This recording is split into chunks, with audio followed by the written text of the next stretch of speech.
금년 강의 주제가 풍속화이지 않습니까? 근데 우리 조선 초기 풍속화라고 할 만한 것들은 남아있지가 않습니다, 거의. 그래서 강의 앞부분에 지난번에 했던 계회도 오늘 이 윤리풍속이 아마 조선 초기의 풍속화라고 할 수 있는, 얘기할 수 있는 최소한의 자료가 된다고 봅니다. 그래서 계회도 하고 오늘 보시는 이 삼강행실도 속에 나오는 풍속 장면 이 두 가지를 제가 조선 초기 쪽에 배치를 해서 먼저 이렇게 강의를 하게 되었습니다. 삼강행실도 참 결코 쉬운 책이 아니죠. 이어서 몇 가지만 들어보겠습니다. 또 누가 허벅지 살을 빼네요.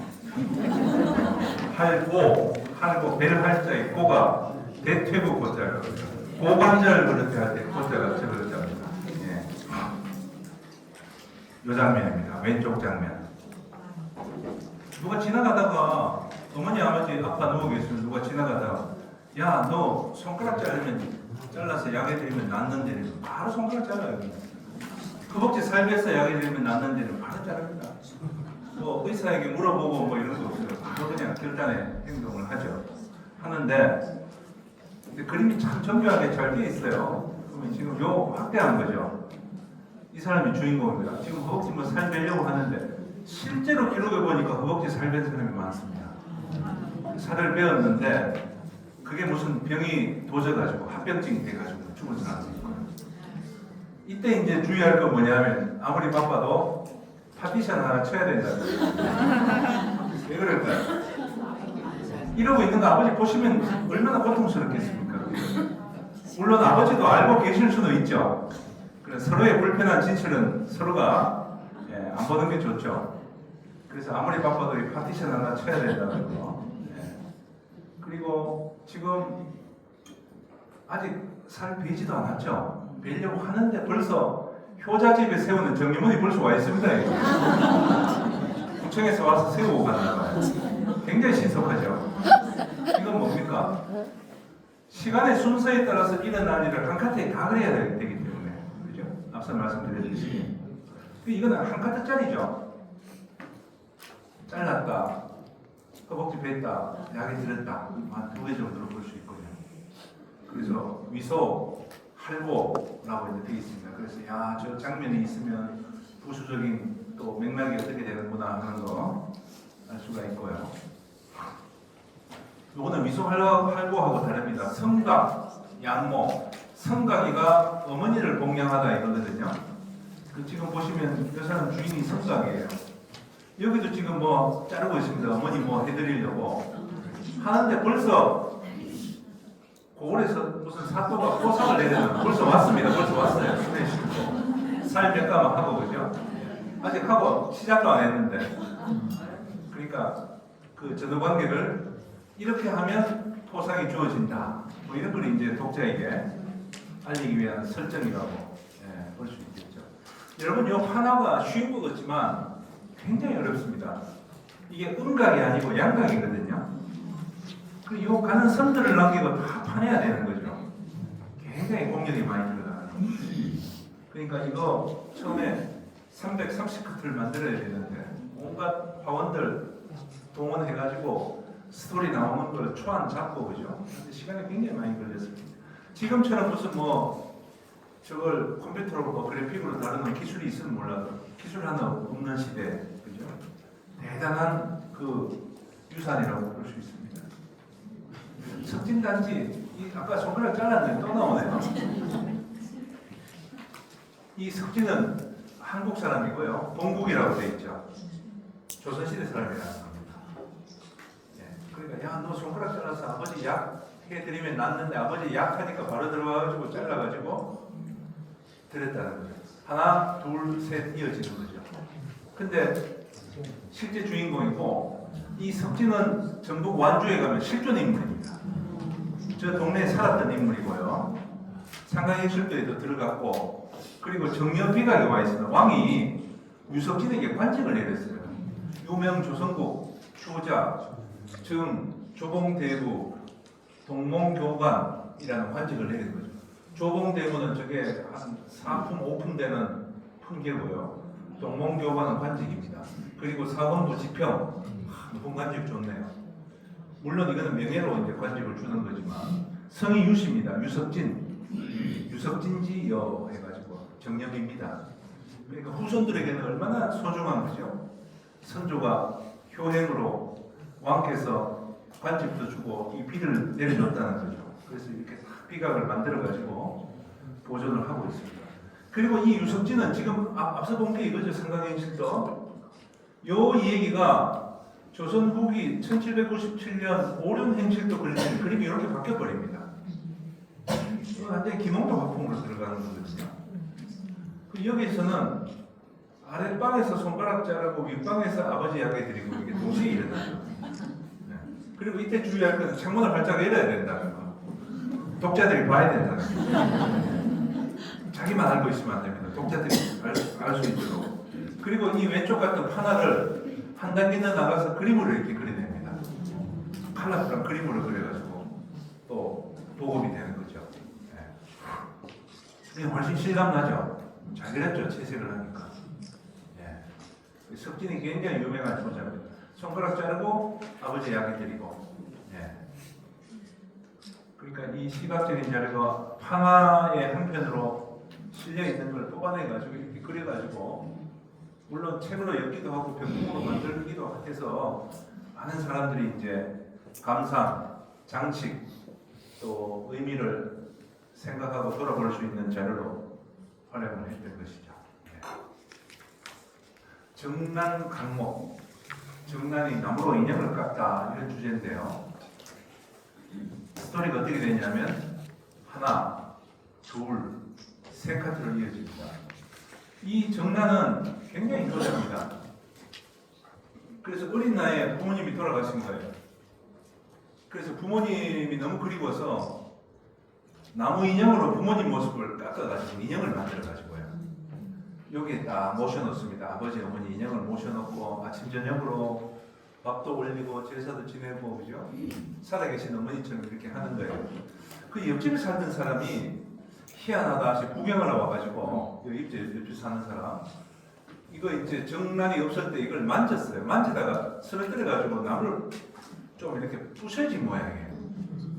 그 정난이 우리 어머니를 딱 우리 부모님을 다치게 해가지고 몽둥이를 들고 그 사람들 찾아가지고 죽이겠다고 막 멱살 쥐고 막 한바탕 하고 있습니다. 고을의 사또가 그 얘기를 듣고 야 저런 사또가 우리 고을에 그냥 불러와라 해가지고 내가 상으로 너희 초상화를 하나 그려주겠다라고 해가지고 화가시켜서 초상 그려주고 있는 겁니다. 초상 그려주고 있는 거예요. 근데 여기 굉장히 중요한 포인트가 있습니다. 화가 초상화를 이렇게 그립니다. 그릴 때 여기 서 있죠. 그리고 있는 거예요. 이 뭡니까? 화판을 이렇게 비단 틀을 세워놓고 그리죠. 세워놓고 그립니다. 이게 정석입니다. 근데 여러분 드라마 같은 거 보면 이 왕의 얼굴을 그리고 있죠. 그리고 이제 밑에 판을 놓고 그리죠. 저거는 왕이 여기 있는데 이렇게 놓고 그리면은요. 이렇게 눈으로 보았더니 고개 숙이는 사이에 이게 이미지가 다 따라나요. 어떻게 하느냐? 세워야 돼요. 세워놓고 보면은 이렇게 보는데 0.1초도 안 걸리죠. 바로 비교된다고 하죠. 그걸 정확하게 그리고 있는 겁니다. 세워가지고 딱 세우고 사람을 두고 이렇게 보는 거지. 고개를 숙이는 바람에 이거는 이미지가 다 달라붙어요. 그러니까 이 드라마 속에 나오는 이게 고정이 잘못된 거죠. 고정이 잘못된 겁니다. 네. 그래서 그러면 그래서 여기 초상을 그리는 과정에서 굉장히 중요한 하나의 어떤 사실을 보여주는 그림입니다. 참 효자가 보통 부모님 그림으로 그려가지고 이렇게 걸어두고 추모하기도 하는데 인형으로 깎아가지고 만들어가지고 또 했던 아주 그런 효자로 볼 수가 있네요. 민손단의 민손의 호도 아주 얇은 옷 이런 뜻입니다. 민손이 아버지하고 같이 살았는데 아버지가 계모를 드렸습니다. 계모와의 사이에 아들 둘이 더 태어났고요. 근데 계모가 자기가 낳은 아들 둘은 겨울에 옷을 만들 때 솜옷을 만들었습니다. 솜을 넣어가지고 옷을 만들었는데 민손이 얘기는 안에 뭘 넣냐? 대나무를 넣어서 옷을 만들었어요. 바람이 쑥 통하는 거죠. 그래가지고 말 타고 가다가 아버지가 말 타고 가다가 아이고 민손아 너 옷을 아주 따뜻한 거 입었구나 하는 거 딱 만지니까 이게 대나무예요. 그러니까 이게 계모의 그 못된 짓이다 생각을 하고 가가지고 계모를 쫓아내려고 했더니 민손이가 꿇어앉아가지고 뭐라 그러냐면 아버지 어머니를 쫓아내면 아들 셋이 겨울에 떨어야 됩니다. 왜냐하면 자기하고 동생 둘하고 이복 동생 둘하고 떨어야 되잖아요. 그러나 어머니가 계시면 아들 셋 중에 아들 하나만 떨면 됩니다. 나만 떨면 됩니다. 그러니까 어머니 쫓아내지 말고 집에 계시게 해서 저는 떨어도 괜찮으니까 동생 둘 따뜻하게 지내게 해주세요. 이렇게 이제 얘기를 한 거죠. 그러니까 아버지가 감동을 한 거예요. 그래가지고 그래, 네 마음이 참 가상하구나. 그래, 너 어머니를 쫓아내지 않겠다 하고 그 어머니도 이걸 보고서 감동을 해가지고 그 후로는 착한 어머니가 되었다는 미담입니다. 미담 사례. 뭐 좀 훈훈한 사례라고 볼 수 있을까요? 그래서 이게 또 이렇게도 그림이 그려집니다. 조선 후기에는 이렇게도 그려져가지고 여기는 애를 하나 데리고 가는, 둘을 데리고 가는 모습이네. 원래 둘 데리고 가지 않고 애는 두고 가는 걸로 되어 있는데, 그래가지고 위에는 한자와 한글로 같이 적혀져 있죠. 민손의 작은이니 공자때 자라, 공자시대 사람이라는 겁니다. 열국 노나라라고 되어 있죠. 일찍 음이 죽고 아비 후처라 취하여, 아버지가 후처를 취하여 두 아들을 낳으니 손의 계모가 이 민손이죠. 민손을 미워하여 낳은 아들은 옷에 솜입니다. 솜 두 번이 피고 서늘한 갈품을 두어지 히더니, 갈품이라는 것은 그 대나무 잎사귀 같은 거죠. 겨울에 그 아비 손으로 하여 봄수로랄 하여튼 그런 수트를 이어집니다. 한글이 더 어렵죠. 왜냐하면 쉼표도 없고 맞춤표도 없고. 어젯밤에 제가 4줄까지 읽었는데 되게 잘 못 읽었어요. 나머지는 여러분들께서 한번 읽어보시고 이렇게 맞춰보면 뭐 또 그런 대로 이어집니다. 그러니까 한자는 뭐 민손, 자는 작은이고 공자의 제자군요. 일찍이 상 부모하고 그 다음에 서후, 후처, 생이자, 그죠? 손지 계모, 질손, 이 손을 싫어해서, 그죠? 생자들의 옷은 요거 백, 그러니까 속옷을 해주고 손의 옷은 이거는 저거죠. 갈대꽃으로 뭘 했다, 그런 얘기입니다. 그래서 한자, 한글 뭐 읽을 수 있는 건 총동원해서 만들어놨습니다. 양향 에코, 양향은 여자아이인데요. 범을 움켜잡다 이런 뜻입니다. 양향이가 이제 아버지하고 산에 뭘 하러 가가지고 호랑이가 나타났습니다. 근데 양향이가 손에 아무것도 없어요. 그러니까 호랑이가 아버지를 해치려고 하자 양향이가 달라들어가지고 호랑이 목을 맨손으로 확 쥔 겁니다. 호랑이가 막 거기서 밀리죠. 호랑이가 그래가지고 도망을 가버렸답니다. 그래가지고 여기 이 집에 뭐 상도 뭐 한참 갖고 들어오고 있는 거죠. 양향 에코, 애기라는 거는 목을 쪼다 이런 뜻입니다. 근데 요 얘기가 조선 후기에 또 이렇게도 그려집니다. 양향이 여자아이죠. 여자 14살이랍니다. 아버지는 도망가고 아버지가 좀 저러면 안 되죠. 딸을 구해야 되는데 그죠? 근데 여러분 이게 호랑이입니까? 표범입니까? 표범이죠. 표범 그려놓고 자꾸 호랑이라고 해요. 우리 옛날에 특히 민화 같은 데 보면은 호랑이하고 표범은 개체가 다른 건데요. 이건 표범이잖아요. 그러면 양양 액포가 아니고 액표가 돼야 됩니다. 양양 액표. 호랑이 표범은 품종이 다른 겁니다. 근데 제가 이 민화에도 호랑이가 많이 나오고 해서 이걸 한번 조사했더니 일제강점기 때 이 러시아 사냥꾼인데 우리나라에 와가지고 저 동물하고 무슨 원수를 줬는지 일제강점기 초기에 통계 자료가 있어요. 10년 동안 호랑이 100마리 잡을 때 표범 600마리 잡았다고. 우리나라에 표범이 더 많았어요. 이런 종류의 표범이 훨씬 많았던 겁니다. 그 전부 범이라는 이름으로 범 그러면 호랑이 표범 다 포함이 됩니다. 뭉뚱그려 버린 거죠. 근데 오늘날 우리는 뭉뚱그린 게 아니고 개체별로 이게 낱낱이 분석을 해줘야 되는 거죠. 표범이 얘기한다 그러면 옛날에는 표범도 다 호랑이로 범으로 불렀대. 이러면 그냥 끝이에요. 그러면 안 되죠.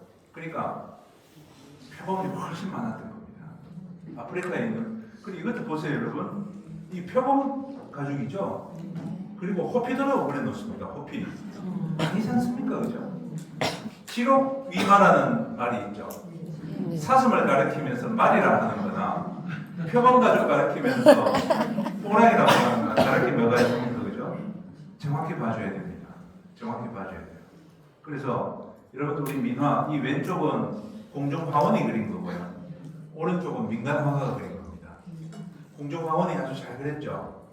이게 백호입니다. 백호. 옛날 호랑이 중에 제일 무서운 호랑이가 눈썹이 하얀 호랑이래요.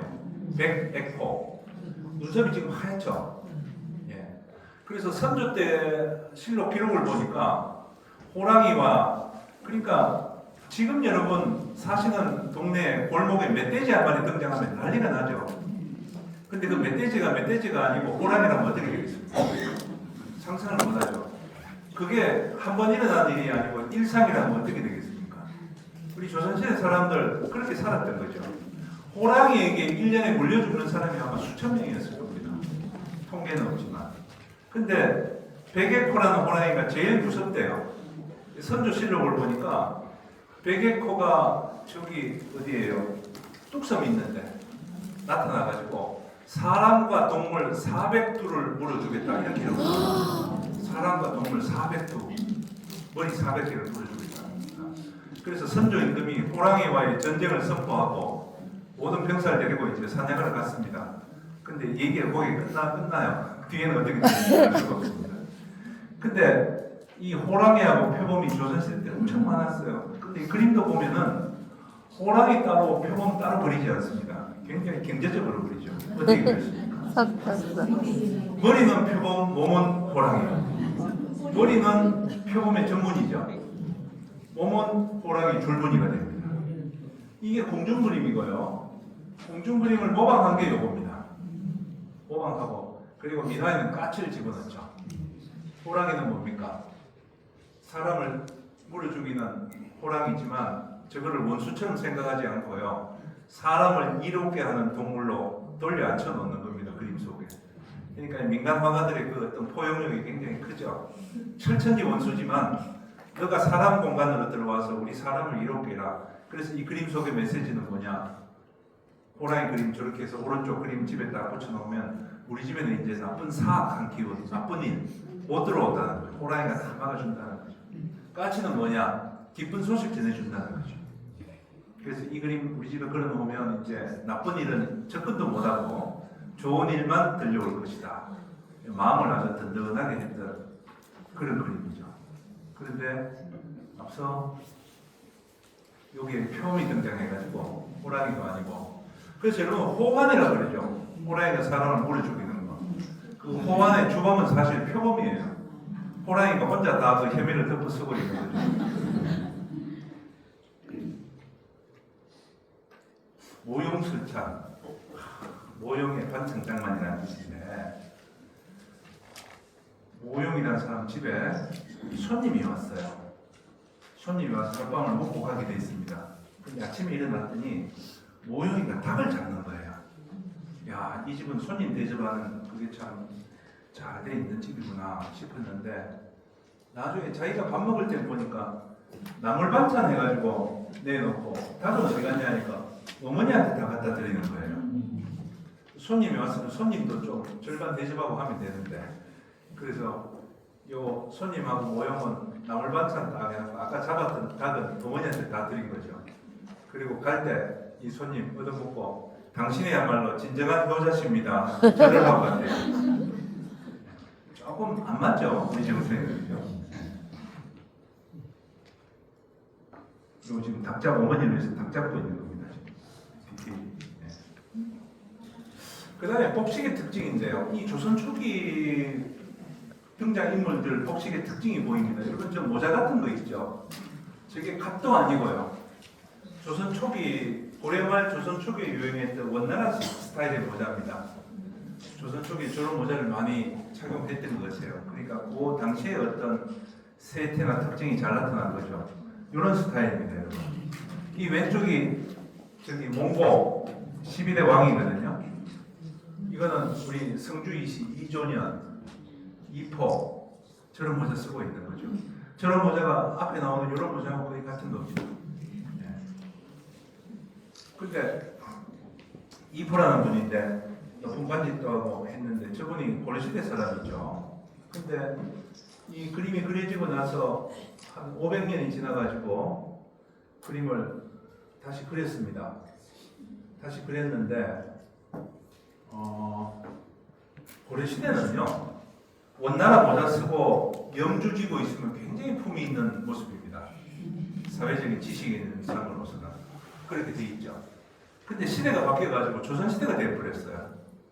유학자들 시대가 되어버렸죠. 그래 놓으니까 후손들이 이 그림을 보는 후손들 마음이 참 아픈 겁니다. 우리 조상님 이 염주도 큰 거 쥐고 있어요. 염주를 지운 겁니다. 먹으로 지운 거예요. 보기가 안 좋아가지고 먹으로 지웠는데 지운 흔적은 지우지 못했죠. 그래서 하나 새로 그렸어요. 새로 그리면서 화가에게 염주 그리지 말라고 했는데 또 그린 것 같아요.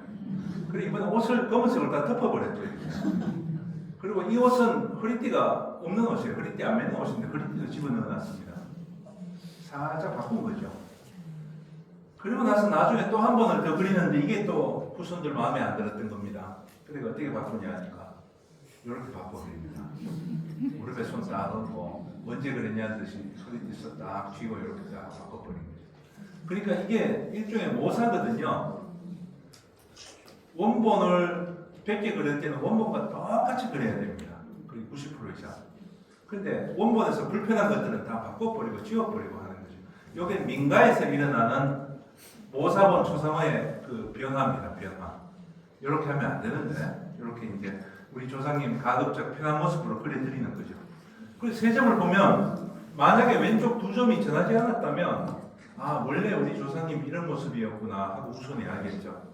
근데 세 점이 다 전하고 있어요. 그래 봤더니 아 이게 염주가 불편해서 이래 갔다가 이렇게 온 거구나 하는 걸 알 수 있는 거죠. 예. 그러나 모자는 바꿀 수가 없다 그죠. 모자는 바꿀 수가 없으니까 그대로 가고 염주만 바꾸려고 했던 거고요. 이 그림을 그린 사람이 누구냐면 화성들입니다, 여러분.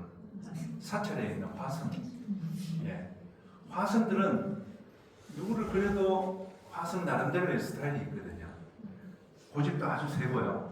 특히 화성들은 자기가 체험하지 않는 것들을 그리지 않습니다. 예를 들어서 이분 밑에 지금 카페트 같은 게 보이죠? 이게 원래 카페트거든요. 17세기. 근데 화성은 이런 걸 한 번도 본 적이 없어요. 그럼 어떻게 그리느냐? 단청 스타일로 그립니다. 단청 스타일로. 사찰 건물에 들어가는 단청이 여기 들어가는 거죠. 그러니까 이 화가는 이 체전이라고 하는 이 카페트를 단청으로 이해하는 거죠. 예. 화성들의 어떤 그 체험하지 못한 것들, 자기가 아는 범위 내에서 그리는 그런 관행들을 또 여기서 볼 수가 있고요. 그래서 이걸 보시면 이제 그 우리 조선 초기 복식에 가까운 것이다라는 거 알 수 있고요. 건물은 좀 뭐 그렇게 특색을 보기는 어렵지만 그래서 가급적 조선 초기에 뭐 시대적인 분위기, 사람들의 어떤 그 복식을 통한 삶의 장면 그런 것들을 볼 수가 있죠. 동화 자백, 동화가 스스로 목을 매다. 상강행실도는 뭐 그 정도로 말씀을 드리고요. 그 다음에 동화 자액은 그 연려도에 나오는 겁니다. 연려도. 연려도를 보면요, 이게 동화가 스스로 목을 매다는 거거든요. 대부분 목 매는 장면이 나와요. 이게 보면 전부 새끼줄을 이렇게 매고 있는 거. 여기 새끼줄 매고 있는 게 나오죠.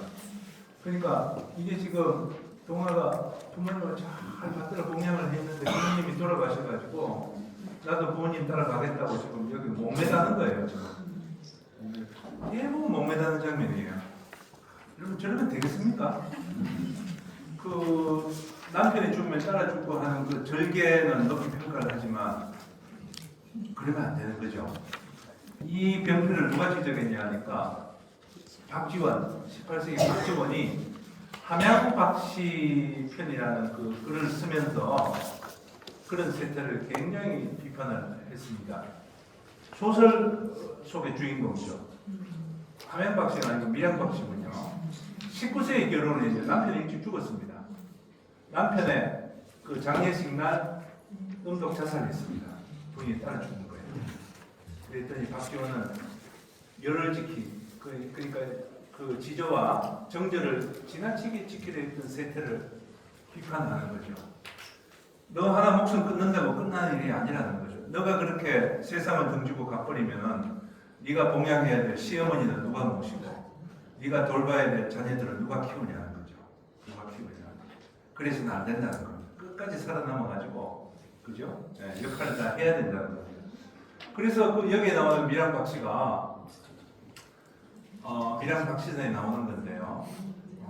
박지원은 밑에 있습니다. 일찍 과도가 된 한 여인이 깊은 고독과 슬픔을 달래기 위해 동전을 굴리면서 아들 형제를 입신시킨 이야기를 얘기하고 있습니다. 그래서 수절의 어려움을 얘기하며 이런 어려움을 넘기내야말로 진정한 연려를 하는 거죠. 진정한 연려는 끝까지 살아남아가지고 그 깊은 고독과 슬픔을 이기면서 그러니까 이 소설 함양박씨전에 나오는 함양박씨는 저 동전을 외롭고 쓸쓸하고 견디기 힘들 때 저 동전을 굴리면서 그걸 견뎠던 거죠.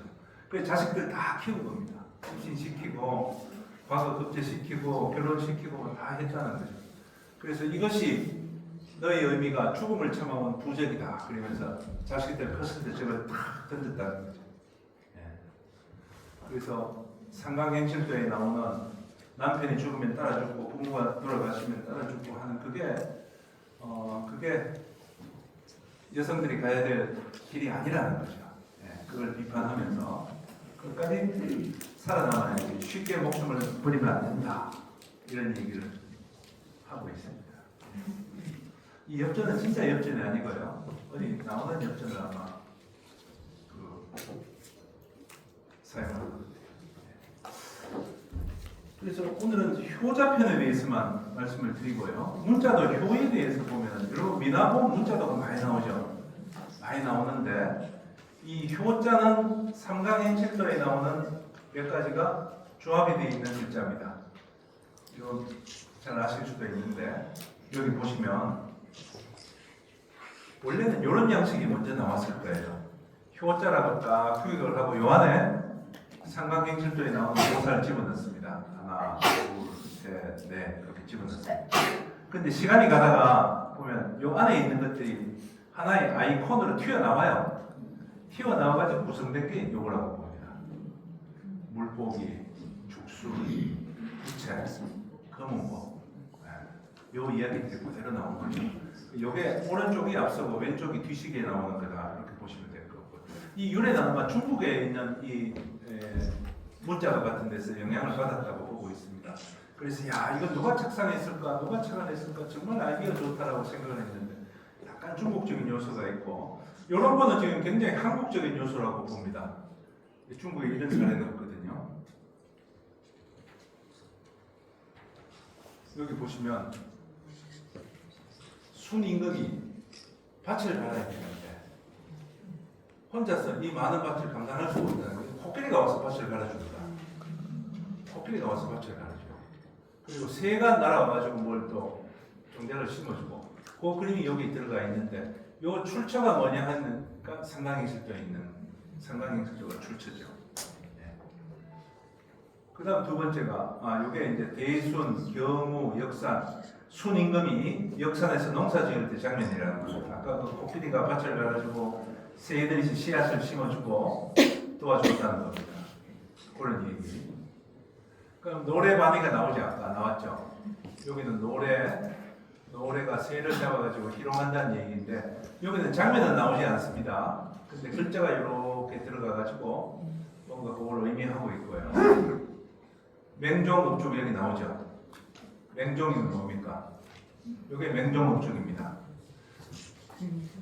겨울날 어머니가 앞에 누워 계셔가지고 하시는 말씀이 얘야 왜 이렇게 죽순이 먹고 싶냐 얘기합니다. 겨울에 죽순이 어디 있습니까, 그죠? 그래 맹종이 이 뒷동산에 대나무 밭에 가가지고 대나무를 붙잡고 하늘을 향해서 엉엉 통곡을 하는 겁니다. 그랬더니 갑자기 죽순이 땅에서 솟아나왔다 이런 얘기예요. 그래서 맹종읍죽 그러면 이제 죽순이 여기 죽순이 이렇게 나오는 거죠. 그 다음에 왕상 타빙 추러 왕상이 얼음을 깨뜨려서 물고기를 잡다 이런 겁니다. 이거는 삼강행시도 여기에 나오는 겁니다. 왕상 부빙이라고. 장면이 복잡하죠. 그래서 이 왕상이 계모가 들어왔어요. 야 너 집에 나라면 새다 잡아라 이런 거예요. 새 잡는 겁니다 이거. 외양간 고쳐라 외양간 고치고 있고요. 하도 힘들어가지고 나무 붙들고 막 울고 있죠. 그런데 또 일을 시킵니다. 가서 잉어 좀 잡아봐라 이렇게 그러죠. 왕상이 연못에 가가지고 시내에 가가지고 얼음을 깨고 이 속에 들어가서 잉어를 잡으려고 옷을 벗었죠. 이때 잉어들이 잠깐 우리가 나갈게 이렇게 나오고 있는 거지 보이죠? 머리 잉어가 나온 겁니다. 그래서 잉어 그러면 왕상 이렇게 봐야 되는 거예요. 근데 방금 왕상이죠. 이렇게 왕상을 보셨는데 이게 상당히 힘들던데 뒤에 한글로 여기 이름을 또 내용을 적어 붙입니다. 아까 세종대왕이 얘기했죠. 한글로 은혜한다면 백성들이 더 쉽게 볼 수 있지 않겠나 해가지고 붙이는데 그림은 좀 더 소략하죠. 네. 그런 버전도 있다는 것도 알 수 있고요. 왕흥, 와빙 이것도 좀 비슷한 겁니다. 어머니 앞에 누워 계시는데 약살 돈도 없고 어떻게 할 수가 없는데 왕흥이라는 사람이 연못에 가 얼음 위를 막 뒹굴 거예요. 울면서 우리 어머니 살려달라고 막 뒹굴었더니 어머니 병이 나았더라 뭐 이런 얘기. 황향선친 황향이라는 모자가 있는데 중국 한나라제입니다. 겨울에 아버지 주무시기 전에 아버지 이부자리 딱 펴드리고 자기가 그 안에 들어갔다 나옵니다. 데우고 나오는 거죠. 절대 주의할 건 절대 잠들면 안 된다. 그 다음에 여름날 아버지 누굴 돗자리 위에다가 부채로 부채질을 합니다. 시원하라고. 저거 부채질 한다고 시원하겠습니까? 근데 그 정성이 참 가상하죠. 가상하죠. 그래서 황향 그러면 부채 이렇게 이제 상징이 되는 거죠. 그래서 하나씩 다 나옵니다. 아까 왕상, 부빙, 잉어, 맹종읍죽의 죽순, 황향선침의 부채 나오는 거죠. 그리고 여기는 빠졌지만 순임금이 검은고를 연주해서 부모를 기쁘게 해드렸다는 내용이 하나 더 있습니다. 앞에. 그래서 검은고가 딱 나옵니다. 대순탕금 이렇게 해가지고 효자가 딱 아이콘으로 문자가 되는 거죠. 4개의 고사가 들어있습니다. 그래서 물고기 딱 저 왕상 부빙 통과, 죽순 맹종읍죽 통과, 부채를 보니까 부채 저기 안 떠오른다. 그럼 다시 삼강행시도 공부해야 되는 거죠. 공부해가지고 다시 이제 봐야 되는 거죠. 아이들 학습용. 그렇죠? 예, 그런 병풍으로 많이 활용되었을 거라는 알수 있고요. 그래서 왼쪽이 이제 그런 것들이 응용되어 가지고 많은 문자로가 만들어집니다. 이 사진 참 재밌어요. 제가 효자 3대라고 제목을 붙였거든요. 제가 주로 이제 이런 사진들을 많이 수집을 하는데 옛날 그림이 걸려있던 현장이죠. 예를 들어서 민화나 이런 그림들이 지금은 박물관에 다 와 있지만 박물관 오기 전에 어디에 있었냐 이거. 여기가 보니까 효자 비각이 있어요. 비각. 이 집안에 누군가 효행으로 큰 표상을 받은 효자가 났나 봅니다. 그래서 이 비를 보호하기 위한 비각을 지은 겁니다. 비각을 짓고 여기 보면 문자도가 있어요. 아까 봤던 문자도 같은 거. 여기에 다 그려놨죠. 요거 뭐냐 하니까 이 집안의 자손들 효행 교육시키는 장소는 아주 안성맞춤인 것 같아요. 그러니까 아버지가 있고 아들이 있고 손주들이죠.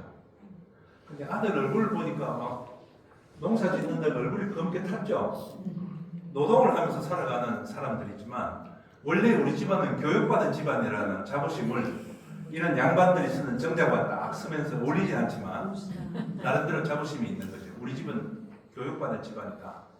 그래서 아이들 교육 잘 시킬 거고 가난하게 살더라도 우리 집안은 다 이렇게 효자들로서 효행을 이어갈 것이다 하는 걸 사진으로 다 보여주는 거죠. 하나로. 그래서 제가 효자 3대라고 제목을 지어줬습니다. 동국신속 상강행실도는요, 그 임진왜란을 지나면서 또 그 전란 속에 또 왜구들의 공격을 받으면서 부모를 지키고 뭐 했던 그런 효자들이 무더기도 쏟아져 나왔다는 거죠. 그 효자들을 다 기록을 했는데 굉장히 많습니다. 상강행실도에 한 3배 정도 사람이 많아요. 그림도 거의 비슷합니다. 손가락 자른 사람이 한둘이가 아니에요. 춘만이도 있고 서봉이도 있고 그림이 거의 비슷하죠. 이거는 급해요. 잘라가지고 바로 그냥 갑니다. 바로. 그러니까 비슷비슷한 그림 가지고 이제 그러니까 내용의 어떤 질적인 측면보다 그 실존 인물들을 많이 집어넣어가지고 효자들로 이제 이렇게 좀 그 격상시키고자 했던 그런 취지로 만들어진 기록이라고 할 수 있습니다. 간단하게 말씀을 드리고 마찬가지입니다. 이것도 이제 부모님 돌아가시고 여묘사이 하는 거죠. 3년상 살아가는 그런 모습들. 주인공은 다 달라요. 근데 그림은 비슷하죠. 그래서 이제 뭐 오리지널 효자들하고는 좀 차이가 있지만 이런 효자도 있다는 걸 이제 이 책 속에서 수록했다는데 의미가 있고요. 이 삼강행실도에 관해서는 예전에 조선시대 체계문화사라는 책이 있는데 이게 삼강행실도에 대해서 가장 정리가 잘 된 책입니다. 그때 연구자가 이렇게 5명이 실제 조사도 하고 다니면서 이제 책을 쓴 건데요. 그런데 삼강행실도를 이렇게 보고 나서 보면 효자는 다 옛날에만 있었을까요? 우리 시대에는 효자들이 많죠. 여기에도 또 효자가 많이 계실 수도 있고 우리 시대에도 감동스러운 효의 주인공들이 많은데 제가 이것 좀 소개시켜 드리려고 사진 가져왔습니다. 한 10몇 년 전 금강산 여행할 수 있는 길이 열려 있을 때 이분이 나이 80세 다리가 불편하신 아버지를 지게에 태워가지고요. 일반인들과 함께 모든 유람 코스를 아버지 구경시켜 드렸다는 주인공입니다. 와. 대단하죠? 아버지 몸무게 60kg, 지게 10kg, 70kg예요. 70kg면 엄청난 무게입니다. 20kg 쌀 3포대하고 반을 내야 되니까요. 그래가지고 하루 나갔다 오면 이 멜빵맨 어깨에 피멍이 시커멓게 들었다 그래요. 그래서 이 사람 아버지 즐거워하시는 거 보면 이건 아무것도 아닙니다. 이렇게 얘기를 했다 그래요. 근데 저 아버지도 좀 특이하신 분이에요. 보통 저러면 뭐 얘야 내려라 나는 여기서 쉴게 보통 이러시는데 저 아버지는 전혀 안 그랬더니 얘야 저 꼭대기에 올라가면 뭐가 보일까? 우리 저 끝으로 한번 가볼까? 정말 자식이 죽어나는 거죠. 죽어나는데 아버지 즐거워하시니까 너무 기분 좋다는 거예요. 여러분들께서 혹시 지게에 올라가실 일이 있으면 그냥 가만 계시지 말고 저기도 가고 저기도 가고 아이들이 들어 신나서 아주 저 진짜 효자죠.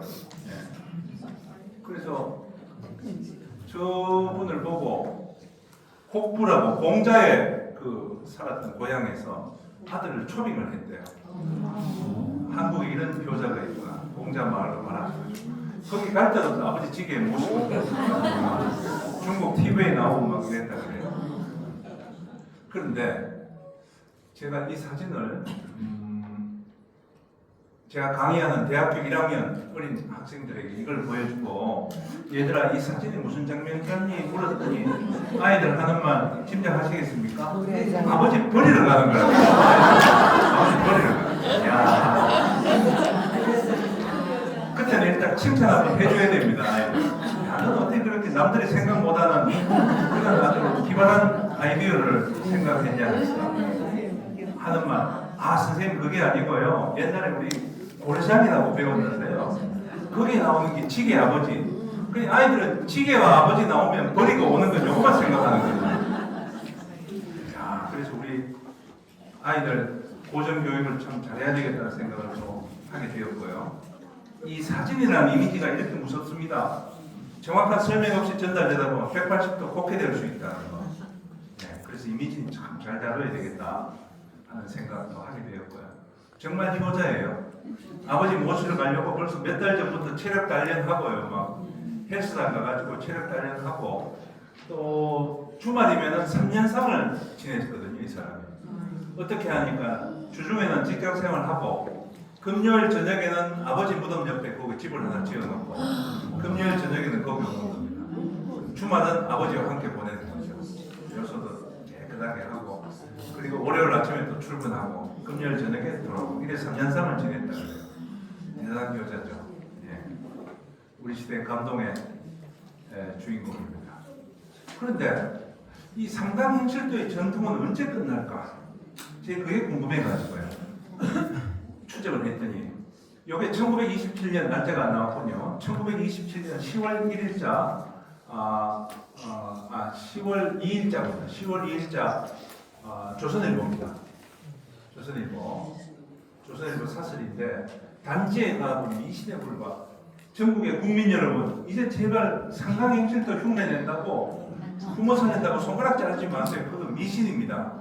이런 계몽적인 기사가 나올 정도니까 불과 8, 90년 전까지만 해도 상강행실도의 실상이 이렇게 살아있었던 거죠. 우리 한국인의 의식 속에 효라고 하는 그 강력한 뿌리 깊은 그 속에 상강행실도가 자리 잡고 있었던 겁니다. 지금 여러분들 생각하시는 효행 속에도 이 상강의 전통이 몇 가닥은 다 이렇게 얽히고 설키고 걸려있지 않을까 하는 생각을 또 해보게 됩니다.